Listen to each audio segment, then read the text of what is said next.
Mid-air ಸಮಸ್ಯೆ ಭಾರತೀಯ ಮೈತ್ರಿ ಪ್ರವಾದಿ ಜೆರೋಮೆನ್ ಅವರ ಒಂದು ಅಂತಾರಾಷ್ಟ್ರೀಯ ಭೇಟಿಕರ್ತ ಕಾರ್ಯಕ್ರಮದಲ್ಲಿ ಅವರು ಅಲ್ಲಿ ಇರುವ ಭಾರತೀಯರನ್ನು ಕರೆದುಕೊಂಡು ಭವ್ಯ ಎಚ್ಚರಿಕೆಯ ಬಗ್ಗೆ ಹೇಳಿದರು. ಅವರು ಹೇಳಿದ ಮಾತನ್ನು ಕೇಳಿ, ನಾನು ಈಗ ಭಾರತಕ್ಕಾಗಿ ಪ್ರಾರ್ಥಿಸುತ್ತೇನೆ.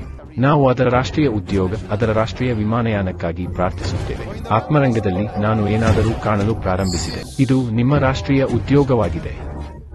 ನಿಮ್ಮ ದೇಶದೊಳಗೆ ವಿಮಾಯ ಇಡುತ್ತಿರುವುದು. ಮತ್ತು ಇದು ಧಮಕಿ ಮಾಧ್ಯಮ. ನೀವು ಇದನ್ನು ಕೇಳುತ್ತೀರಿ ಏಕೆಂದರೆ ಈಗ ಮಧ್ಯಾಹ್ನವಾಗಿದೆ. ಮಿಡ್-ಏರ್ ಸಮಸ್ಯೆ ಭಾರತೀಯ ವಿಮಾನಯಾನಗಳು.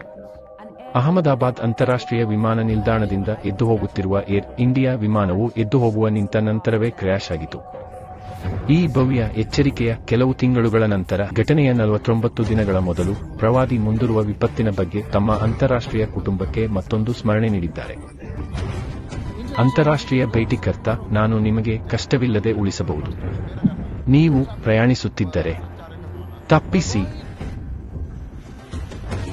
ಕೆಂಪು ಪೊಡೆಸೆ, ಕೆಂಪು ದೇಹ.